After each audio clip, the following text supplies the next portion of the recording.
Bonjour à toutes et à tous. So, hello everybody. Today we are going to make this interview in English. This is the second time that we welcome you, André. So, thank you very much for your time. You have actually a very diverse background, André. And do you want to talk a little bit about the different phases of your professional life? Yeah, hi. Hello, Muriel. Hello to everybody. Always a pleasure to be back here. Thank you very, very much for your time, Muriel, for your time, all of those that are listening to us. And indeed, I spent 17 years in corporate, and 2 weeks before I turned 40, actually, I had a real crisis of meaning. What am I doing here? How is this really helping, a society? How is this helping the environment? What legacy will I leave? So I actually gave my resignation, started an MBA program, EPFL HEC Lausanne, very interesting times, and co-founded a startup, Go Beyond Investing, which became 800 investors investing our own money in other startups. We did 200 rounds of startup investments, 24 million of our own money actually, with some excellent returns. So I actually got a call from my banker last week asking me what was this money arriving on my account, one of the exits of my of a startup investment I made some time ago. So it's very interesting times. And this gave me the background to understand that there's corporates and there's startups, which are actually very, very different. And actually what works in corporate does not work in startups. What works in startups does not work in corporate. Startups are not small, large companies, on the opposite. And there's very different mindsets that are required, very different know-how, very different approaches, different resilience. We cannot punish early stage failure in startups because there will be problems, that's for sure. And this actually enabled me to bring the mindset of entrepreneurs into large organizations, into existing organizations. And nearly 5 years ago, actually, I became independent and advising corporates, large organizations, and SMEs on how to implement an entrepreneurial mindset in your company. And actually, you started as an entrepreneur very young because you were like 19 years old and you founded your first startup. Huh? Yeah, yeah, those were very interesting times. Actually, I built my first consulting project at age 13 in computer science. That was an interesting time. And then I started my first, I had never actually heard of the word startup back then, but I actually had my first business at age 19, and then sold it 3 years later. I have zero entrepreneurial examples actually in my family, zero. So once I finished my studies, I thought I need to get a real job. So that's what I did. And it was only when I was 40 that I came back to my entrepreneurial roots in a way. So that was interesting times, definitely. And Andre, when you are mentoring multinationals now with this entrepreneurship spirit, what are your key observations in coaching executives and corporate employees in their careers and personal satisfaction? Yeah, here that's very interesting actually. We today we inherited a whole system that was useful for the first, second, and third industrial revolution. So here it was very top down. People had very clear definitions of what they were supposed to do.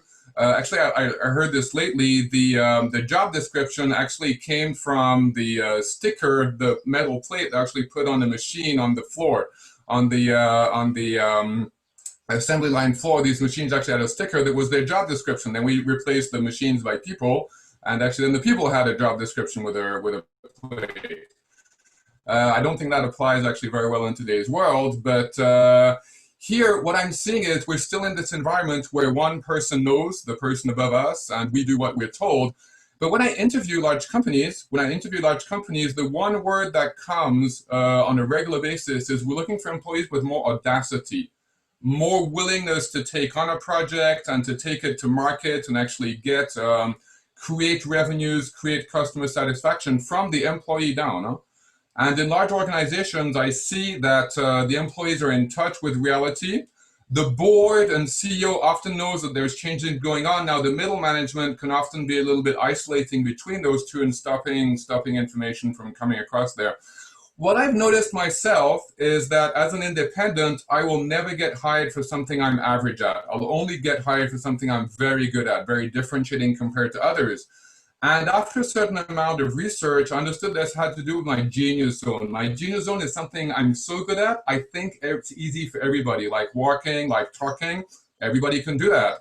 So in my genius zones, I had the impression for the longest time that actually it was very easy for anybody else to do it. So I didn't realize it was specific. So actually I spent way, way too much time in my zone of excellence, something that's recognized from the outside, but actually doesn't nourish my soul, doesn't give me meaning, doesn't make time fly or time slow down. And at the end of the day, I was like, okay, I've ticked off my to-do list, but do I really feel more energy than before? No. But once I understood my genius zone, what it was and how to spend as much time as possible in there, suddenly at the end of the day, actually I have more energy than before. Time flies, it's really incredible. Suddenly I start attracting people that also are interested by this, or recognize this in themselves and others, and we're starting to create a community of people around this to understand our genius zones and to create companies, to create interim management teams around this, and to really, really increase job satisfaction. It's very, very impressive how this changes very quickly, actually, once we've identified that. And so in your experience, what would you say are the different levels of skills or competencies you see in the workplace, employees and executive alike? Yeah. So basically, that there's 4 levels of knowledge, right? There is when I don't know that I don't know, and then I'm very dangerous when I don't even know that I don't know. Huh? Then the level above that is I know I don't know, and there at least I can make an effort to learn and to get coaching and to meet people that understand better. And then I know that I know, and that's level 3, and that's great, and that's often actually the zone of excellence. I know that I know. But there's one level beyond that. I don't know anymore that I know. It's so automatic, so natural. I don't even have the impression I have to do an effort. Literally, it comes on its own. And when I'm in that, that is my genius zone. The problem is, as I don't even know that I know anymore, it's only from the outside, only others that can actually help me identify that genius zone. Because myself, including for my own, I was not aware. People around me had to tell me certain things that made me identify my genius zone. And you have different actually levels. So how do we identify what level we're working for at? Sorry. Yeah, so one, the identification of the genius zones needs to come from the outside because it's so natural for us. And then how do we check if it's the zone of excellence, something I'm good at because over time I've done it so often that actually I'm good at it, but it doesn't nourish my soul, bring me energy, versus the genius zone where really afterwards I have more energy, time becomes fluid, it's personal fulfillment, I prioritize these automatically. Once you've tasted this genius zone, once we've tasted it, we cannot go back. And therefore, we will do more and more tasks in this. And actually, if I look at the way I prioritize my time, the things I start by doing, those will be the ones in my genius zone. The things I leave at the end, those will be my zone of excellence. Okay. It really makes me feel happy when really true, deep happiness of helping others. That's one of my genius zones, of empowering others, of giving what I would have liked to receive at that time, to that person. And when I'm in my genius zone, it makes me feel happy. When I'm in my zone of excellence, when I'm done, it makes me feel relieved. I can tick something off, right? I can check a box. That's actually, relief is like the zone of excellence. True, deep happiness, that is the zone of genius, exactly.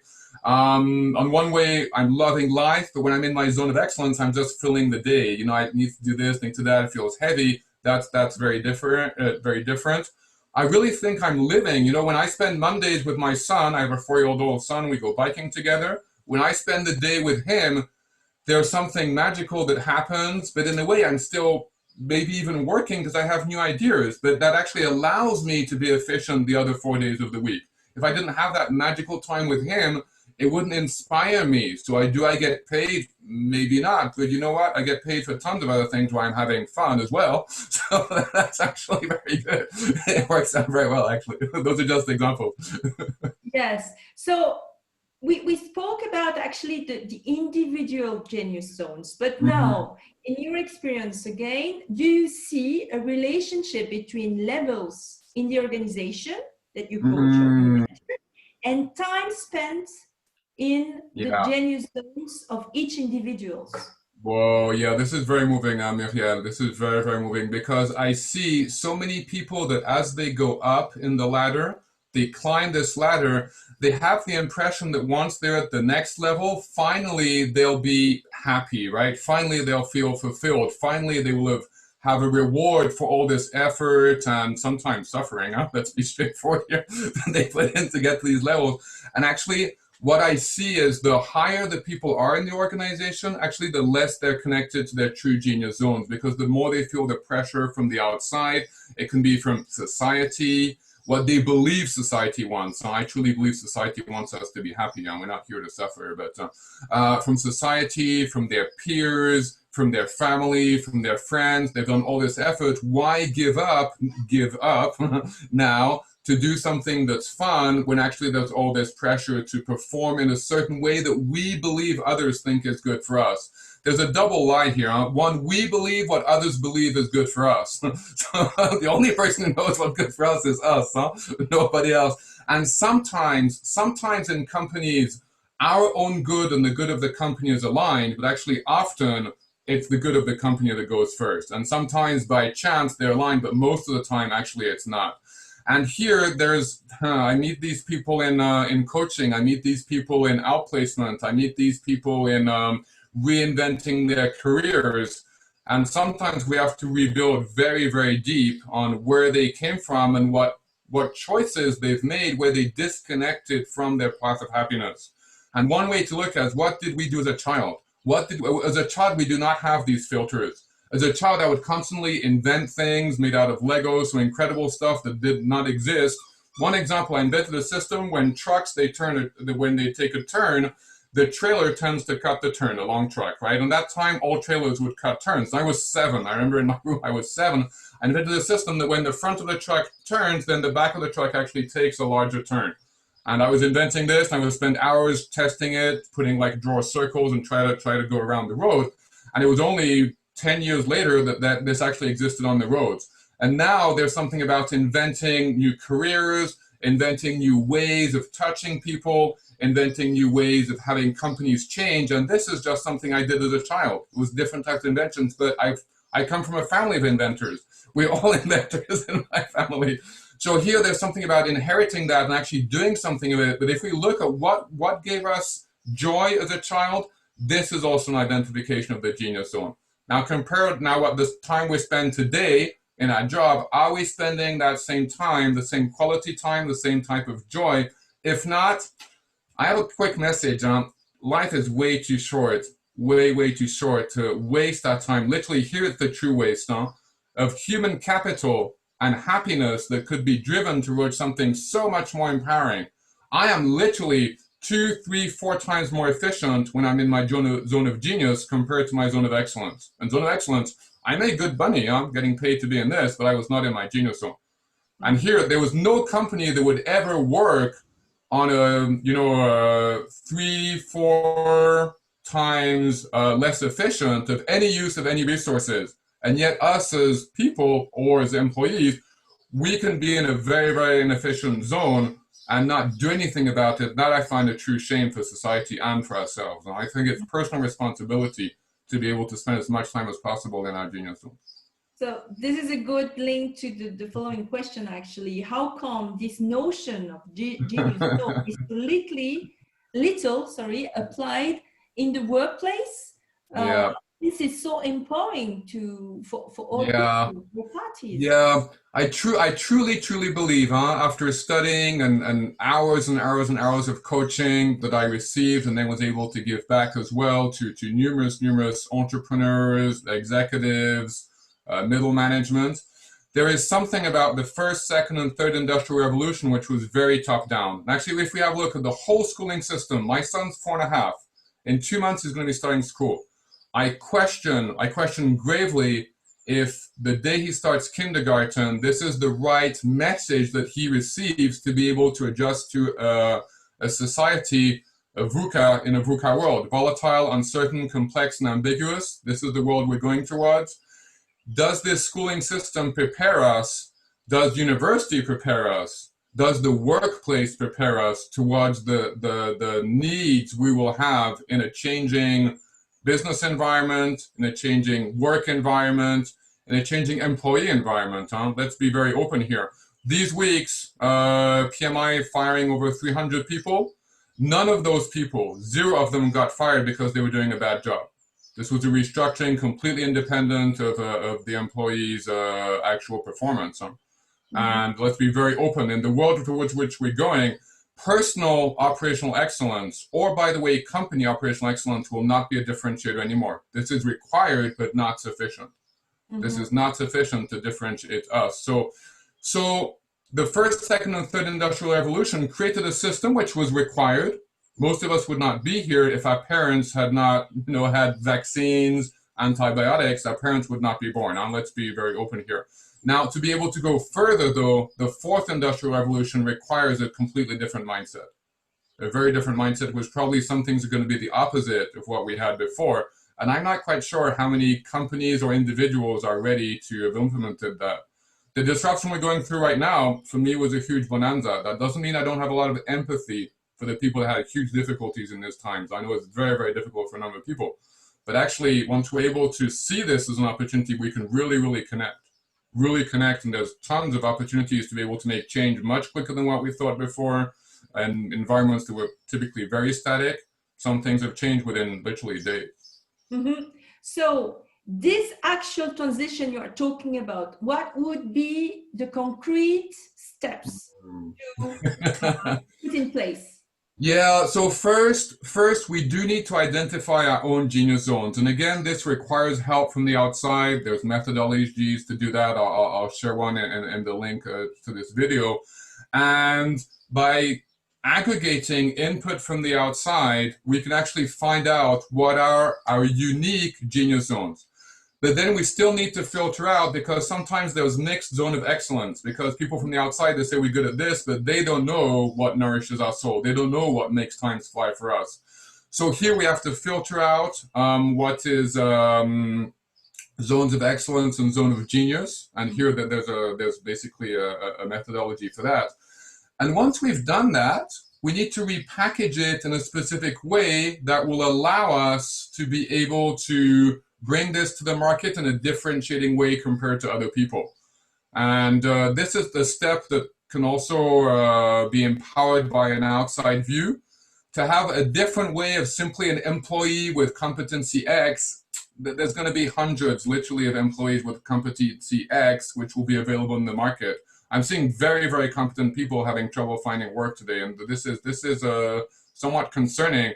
And there, I think we need to repackage that in an innovative way, that it's the same competencies, but actually under a different light, to be able to create jobs that did not exist before. And this is actually very interesting too, because it's so fun to, to spend time in the genius zones areas and to put that into place for free, like for fun, passions, etc. But is it okay to get paid for it? Yeah, you know what? I hear this all the time in coaching, and for myself, it was a big, big step. To be able to get paid for having fun. There's something about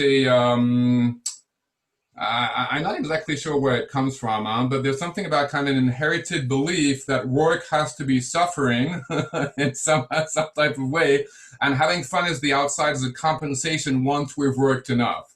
But actually, I have news for everybody, and it was big, big news for myself. Once I understood that if I do not get paid for being in my genius zone, I'll always be limited in the proportion of time I can spend there, because I'll always have to subsidize from another job, which I might not like that much, by the way. So I can use this subsidy to spend time in my genius zone, but actually I truly believe we have a personal responsibility for ourselves and for society and for employers, by the way, to be able to connect that genius zone and have fun. We are so much more efficient, so much more empowering for people around us. Where it's really a gift to work with people once we're in our genius zones. And here, I believe we have collective responsibility to identify those and to work in them and life becomes much, much easier for everybody, including my clients, by the way. So here, I think there's something very powerful about doing this. It's once I understood that I was creating the world for myself, but also for people around me. I'm co-creating a different world by being in my genius zone. It's my responsibility because everybody around me will also live this world once I'm in it. Yes, I think it's very crystal clear. So do you have any final word to conclude, André? Yeah, I truly believe that you should check the percentage of time you spend in your genius zone. This percentage of time where time flies, where at the end of the task you have more energy than before, the percentage of time where you get incredible feedback from people around you, okay? And just do a little check over the day, we'll share a little framework for that if you want as well, and check the proportion. And when I do workshops and people realize, uh-oh, I'm only spending 20% or 10% of my time in my genius zone, we attain what we measure. Huh? All managers understand this. We attain what we measure. So start by measuring. And if at the end of the week, you've not spent more than 60, 70, 80%, think, is this the right time to stay here or the right time to make a decision and change things, which doesn't mean you have to quit your job, huh? But by repackaging your current job, you can make a huge difference. And once the feedback I get unanimously, people, once they're in the genius zone, people around them tell them, ooh, whoa, what happened? What happened to you? Are you on drugs? Did you find a new partner? No, I'm just working in my genius zone. Don't worry, everything's fine, right? And here there's something very, very special. And this, even people around us immediately they'll notice. Yeah. So what would be actually the next deadlines or milestones? Do you have a training? Yeah, indeed. So one, there's going to be two frameworks we're going to be sharing with you. One is how to identify what are your genius zones, and the second one is to check the time you spend in them. Okay, and that's the first step. And if you want to know more, there are indeed trainings. We'll be sharing a couple of links in the notes that you can sign up for. We do workshops on a regular basis, and actually we had a reunion 10 days ago of one of the workshops I did, and myself. This was 30 days after we did the training, and people had made changes in their life. I was flabbergasted. I was flabbergasted by the changes they've made in 30 days, huh? Where they went out, they find something totally different than what they were doing. They started doing interviews, and people loved them so much in interviews, they were asking them for contracts. But don't tell me how much I'm willing to pay. I want to pay you. I don't care about the interviews. I want to work with you. So here, it's really, really unbelievable, the power. I was surprised myself about people, the changes they made. 30 days. 30 days of changes made. Very, very impressive. So you will share information with us. Yes. With me, sorry, and I will actually publish on the social networks. And you will have how many? Two trainings? So there's 2 workshops already set, but contact us. There'll be an email. You can contact us. There's going to be other ones. By the way, if you want to get together with friends, people you know, or in your company to set up a workshop, I'll be more than happy because I know the power it has. And contact me. There's these 2 already set up, but if you want to do others, just contact me. We can set something up with you. And you do it offline and online? Yes, exactly. So there's the latest couple of months they've been online with actually very, very positive feedback, even online. And of course, we'll be doing offline as well. Either one. I have 300 hours of experience of online training, participant contact. So and offline, I stopped counting the hours. So the months. Great. André, thank you so much. We're going to make the interview in French now. So bye guys. Thank you very, very much. Bye. Wonderful day. Bye-bye.